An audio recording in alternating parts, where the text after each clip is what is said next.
Welcome back, CAD 5 class. This is part 2 of Chapter 8, Dimensioning in AutoCAD.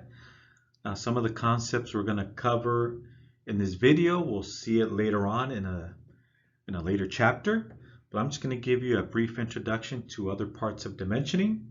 Just keep in mind that we'll practice these concepts in a later chapter. Next slide.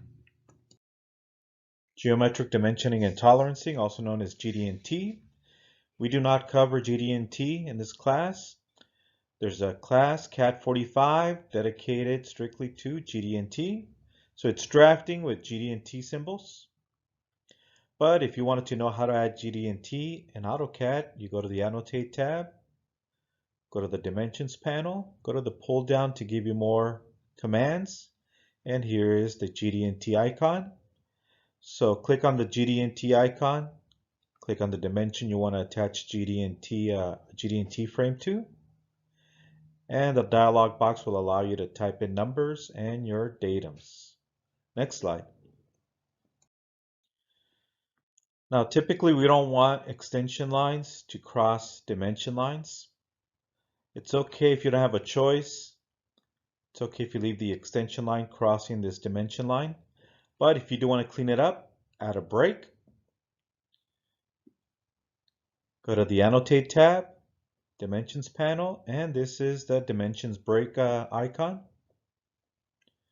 Once you click on the icon, select the dimension you want to break.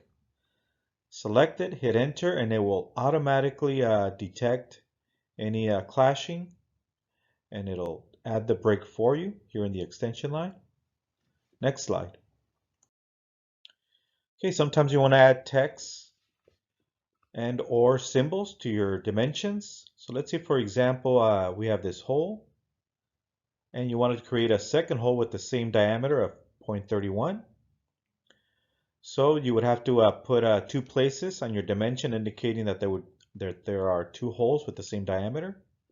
So you simply double click on the dimension, and you can just on the keyboard type in 2x space, indicating that there's 2 holes with the same diameter of 31.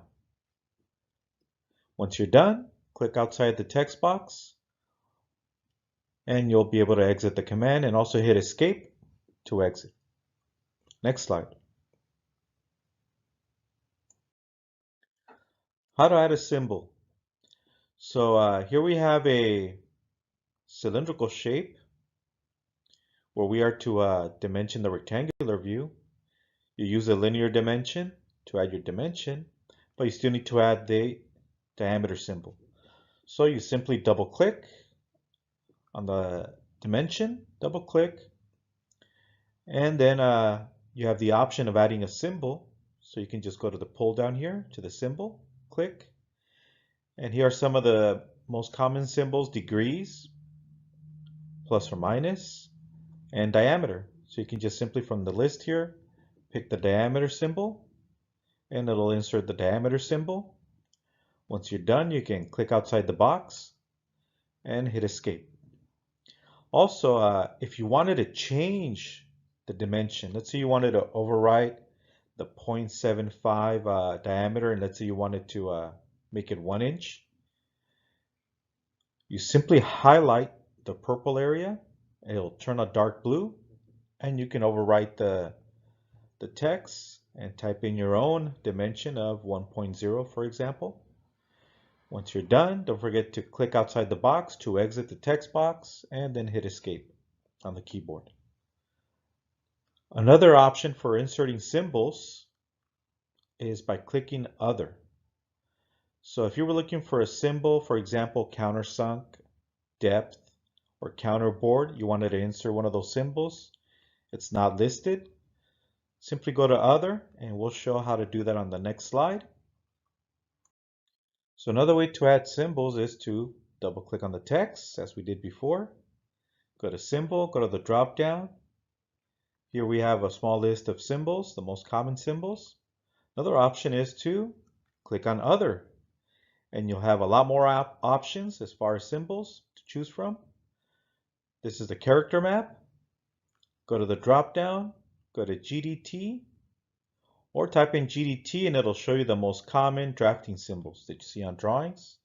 We have counterbore, countersunk, depth, and we'll be inserting these symbols in a later chapter, so we'll come back to this slide later on.